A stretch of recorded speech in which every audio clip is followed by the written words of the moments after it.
Capítulo 5. En la defensa extraoficial del sargento Bertrand Caillé, Aymar Gallier dedica muy poco espacio a su asunto, que de haber sido sus intenciones, sin duda se habría extendido más. Parece que durante los peores días de su enfermedad, su tía llamó a su notario y redactó su testamento. Ella dejó todas sus propiedades a su sobrino Aymar, con dos condiciones a saber: que continuaría cuidando de Françoise, Josephine y el pequeño Bertrand. La otra condición era que estudiara para la iglesia y se preparara para recibir órdenes. El escenario de la lectura del testamento es fácil de reconstruir. El notario de la señora Didier era Lepelletier, un hombre aún desconocido, pero pronto destinado a hacerse odiado y amado. De hecho, conoció a Aymar, a quien había conocido en varios grupos radicales. Los clubes políticos, severamente reprimidos en ese punto, continuaron sin embargo como reuniones informales en cafés. Lepelletier era en apariencia un hombre de poca predisposición, bajo, moreno, como arrugado, manchado y arrojado a la cuneta por alguna fuerza vengativa. Fue un argumento para esa afirmación que a menudo se repite, pero no está probada, de que los revolucionarios fueron aquellos a quienes el destino ha maltratado, los fracasos en la vida y el amor. Lepelletier dedicó poco de su tiempo a su profesión y la mayor parte en la Biblioteca Nacional, donde reunió material para su historia en 2 volúmenes: El elogio del reinado de terror,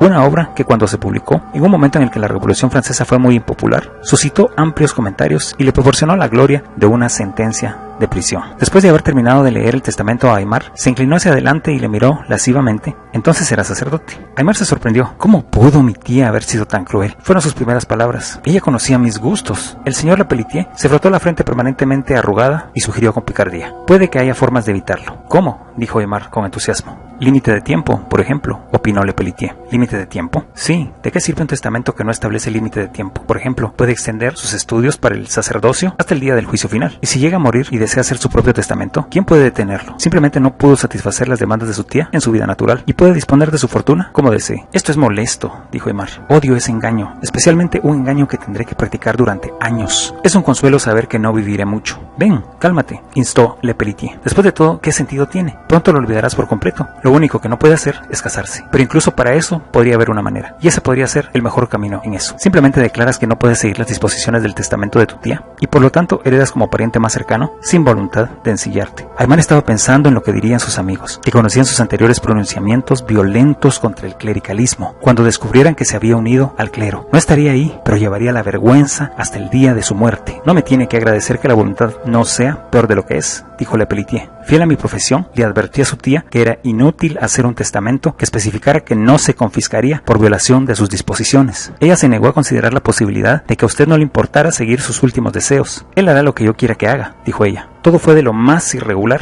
y encantador. Eres realmente libre de hacer lo que quieras. Las palabras de Lepelletier hirieron a Aymar como si fueran reproches. Con el funeral todavía vivo en su mente, se encontró con los ojos húmedos de lágrimas al pensar que su buena tía no había estado dispuesta a proporcionar ningún castigo. Pero ¿cómo podía él, que cada vez se inclinaba más hacia el radicalismo intransigente de Blanqui, forzarse en un seminario? Era impensable. Recordó que recientemente, mientras leía un artículo de Blanqui en el que ésta atacaba el misticismo promulgado por el clero, alegando que lo hacía solo para mantener mejor a las clases bajas en sujeción a sus amos, le había molestado. «No lo sabes todo», exclamó y tiró el papel. «No lo sabes todo». Esa frase fue el principio y el final del misticismo. ¿Qué opinas de la religión?, le preguntó a Lepelletier. Yo, realmente no me importa. Fue la burda apreciación de Lepelletier de esa rama de la humanidad. Quiero decir, dijo Aymar, ¿qué piensas, por ejemplo, de la vida después de la muerte? Lepelletier sonrió con ironía. Esa vieja pregunta. Creí que la gente ya no mencionaba eso hoy en día. ¿Entonces crees que ya está resuelto? Mire, dijo Lepelletier, aquí está mi reloj. Y sacó su reloj. Si le doy cuerda, marca el tiempo. Existe, está vivo. Si al resorte se rompe, se detiene. Ya no marca la hora, está muerto. El tiempo no existe para eso. Lo mismo con usted cuando su resorte principal se ha ido. ¿Y nada después de eso?, dijo Aymar. Nada, y suerte para nosotros porque así sea, declaró Lepelletier. Imagínese poder contar el paso del tiempo mientras yace en su ataúd durante miles de años. No sería gracioso eso, ¿verdad? No lo había pensado de esa manera, dijo Aymar en voz baja. Su mente estaba llena de la imagen de su tía mientras yacía en su ataúd, pálido, levemente sonriente, virginal. Estaba contando el tiempo, contando segundo tras segundo. Ha permitido que su dolor se apodere de usted, dijo el notario con simpatía. Aymar suspiró. ¿Crees?, preguntó, ¿que un perro puede sentir cuando la muerte se acerca a uno de los reclusos de la casa y que luego aullará lúgubremente? Lepelletier lo miró con recelo. Soy un creyente en la ciencia, no tengo nada que ver con supersticiones, soy un positivista del condado. Pero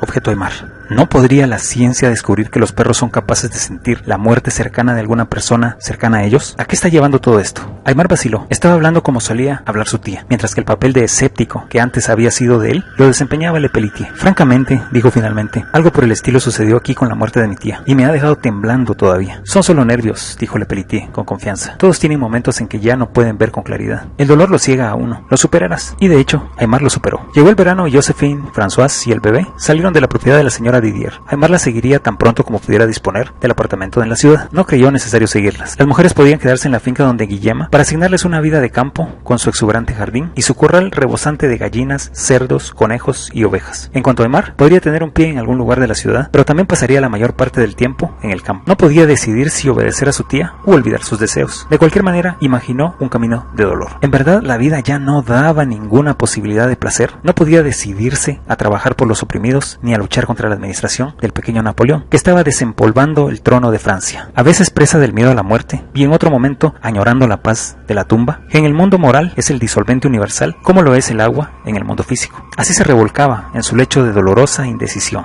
¿Él podría estudiar para la iglesia? ¿Cómo sería entonces su vida? Un día, durante una lluvia repentina, tuvo el valor de entrar a una iglesia cercana. Cuando sus ojos se acostumbraron a la oscuridad, examinó con cierta curiosidad los altares con sus cruces y estatuas, las velas parpadeando en decenas de lentes rojo oscuro. Un sacerdote venía caminando por el pasillo con una resolución repentina. Aimar se acercó a él. «Padre», dijo en voz baja, «¿puedo hablar con usted por un momento? ¿Quieres confesarte?», preguntó el sacerdote enérgicamente, listo para retirarse a un lugar apartado. «No, solo me gustaría hacerle unas cuantas preguntas». «Ciertamente». Aimar por un momento no sabía cómo empezar. Luego preguntó, ¿disfruta su trabajo? Perdóneme, sé que es una pregunta atrevida y que no necesita responderla si no lo desea. El sacerdote se rió con una voz profunda y áspera. En conjunto era un tipo sano y robusto, muy simpático y desde luego nada pálido o monástico. Una alegría de vivir amenaba de su cuerpo robusto, visiblemente robusto a pesar de su sotana. Sus ojos, su boca, mostraban arrugas ansiosas por convertirse en sonrisas. Hablaron y el cura explicó su trabajo. Tenía una forma bastante fría y objetiva de ver las cosas. Explicó cómo le gustaba realizar la misa y entró en detalles sobre varias diferencias. Habló de ambiciones literarias, quería escribir sobre los volandistas y sus vastas labores interrumpidas por la revolución. Señor, ¿sabía acerca del trabajo astronómico de los jesuitas en China y sus notables construcciones arquitectónicas? En ese día en el que la iglesia estaba siendo atacada tan salvajemente, era bueno recordar lo que la ciencia y el arte le debían a la iglesia. Y vendrían mayores glorias. Quería estar allí para compartirlas. Su entusiasmo era contagioso. Aimar también quería estar allí. ¿Será la iglesia la que algún día saque al hombre de este lío económico? Afirmó. Lo verás. Roma, decepcionada en todas partes por dinastías infieles, pondrá su fuerza en el socialismo. Entonces verás el amanecer de una nueva era para el hombre.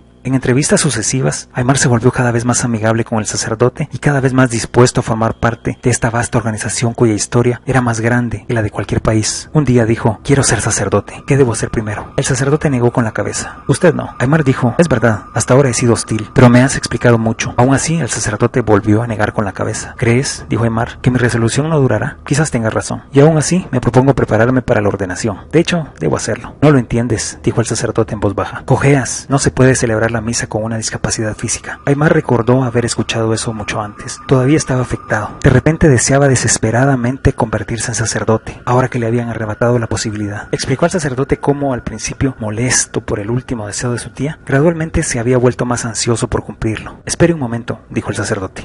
Se fue y regresó con una revista. Encontró el anuncio que estaba buscando. Pierre Paul Sgambari, abogado 165, calle Santa, honrado en primera fila. Oficina de correspondencia para todas las oficinas del dicasterio en Roma. Debo disculparme con el lector por un posible anacronismo. No puedo decir quién era el abogado al que se remitió Aimar. Pierre Paul Sgambari no abrió su oficina en la dirección antes mencionada, hasta unos 5 años después. Vea El Observador Católico de París, 1857. Esto es lo más cerca que llegó mi investigación de encontrar el nombre del abogado. «Ve a ver a este hombre», dijo.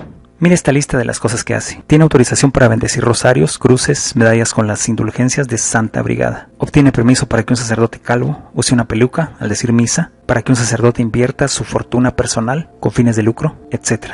Y aquí, dispensación por falta del ojo izquierdo para la ordenación. Le costará mucho. Los negocios con Roma siempre cuestan, pero puede asegurar lo que quiera». «Vaya, eso es ridículo», gritó Aimar. «Vergonzoso». «Bueno», dijo el sacerdote, y se encogió de hombros. «Algunos sacerdotes aquí también se han opuesto, pero Roma es grande y complicada. Aquí también le costará dinero, sin importar lo que quiera en los tribunales de justicia. Piensa en el abogado que he estudiado para conocer todos los numerosos despachos de Roma, las secretarias, el papel, la tinta y todo eso. Supongo que San Pedro no soñó con esto».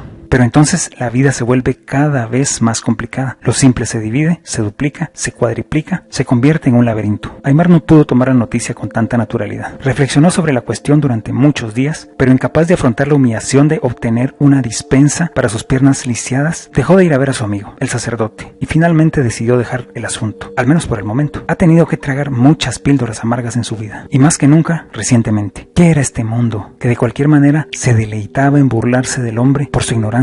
¿Había misterio en ello o estaba todo claro? ¿Por qué estaba lisiado, ahora, y tantos de sus camaradas en las barricadas todavía vivos y sanos, sin haber sido tocados por una sola bala? ¿Por qué su tía deseaba que fuera sacerdote mientras la iglesia lo rechazaba? ¿Por qué, si despreciaba a la iglesia, se sorprendió al descubrir una racha de negocios en ella? Y finalmente hubo algo un poco más que coincidencia, en que este sacerdote le dijera cómo sortear la ley de la iglesia, unos días después de que el notario le dijera cómo sortear la ley del Estado. Vivos y muertos, sagrados y profanos, todos eran susceptibles al dinero y la astucia. A pesar de su creciente melancolía, se las arregló para deshacerse del alquiler de su apartamento con ventaja y empacó los muebles para el campo. Un día se paró en el apartamento vacío y se despidió de todo lo que había experimentado dentro de estas paredes. Le molestó descubrir que no estaba tan profundamente impresionado como esperaba, o incluso como le hubiera gustado estar. Las paredes no significaban nada para él. La ventana donde solía sentarse, desprovista de sus cortinas y de sus cojines de ventana, y sin la silla, que había sido suya por adopción, parecía una ventana cualquiera. Una comparación tonta le vino a la mente y le causó disgusto. La impersonalidad de un esqueleto.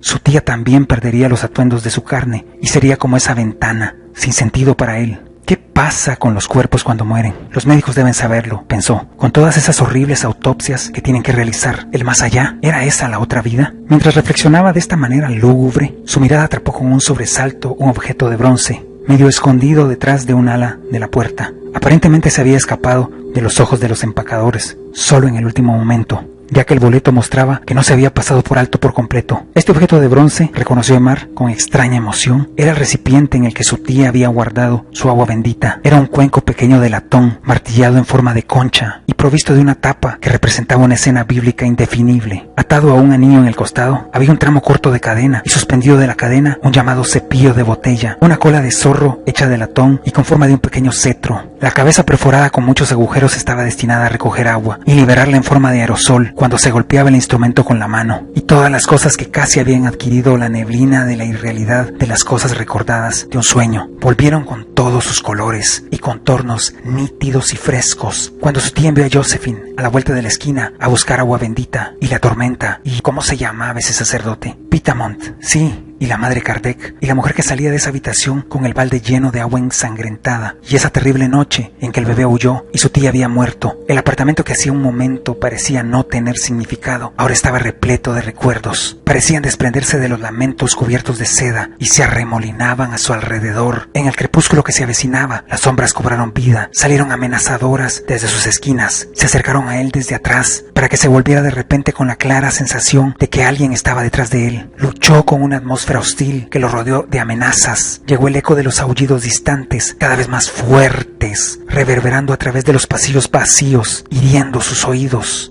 Golpeado por el horror, salió corriendo lo más rápido que pudo. Bajó 2 tramos de escalera hasta el granizo y salió del granizo a la calle, donde lo esperaba su taxi con sus maletas preparadas para viajar. Su pecho se llenó de un salvaje grito de ayuda que no se atrevió a pronunciar. Un paso más y estaría en la seguridad de su taxi. En cambio, se encontró rodando una y otra vez en la acera y lidiando con un adversario. Fue el señor Lepeletier, el notario achaparrado y cetrino, que se levantó con la boca llena de polvo y maldiciones. Entonces reconoció a su agresor. «Eres tú, Gallier», y se extendió una mano morena y huesuda para ayudarlo a levantarse. «¿Qué diablos te pasa? ¿Te has vuelto loco?» «Solo tengo unos minutos para tomar el tren», dijo Gallier, sin aliento, sacudiéndose el polvo de la ropa. «Ven conmigo». «No, gracias. Lo siento, pero tengo negocios en otro lugar. Será mejor que se apresure y no pierda el tren». «Pues bien, mil perdones, amigo». Entonces Aymar subió al taxi. En la estación tuvo 1 hora para esperar antes de que su tren arrancara. ¿Realmente se estaba volviendo loco?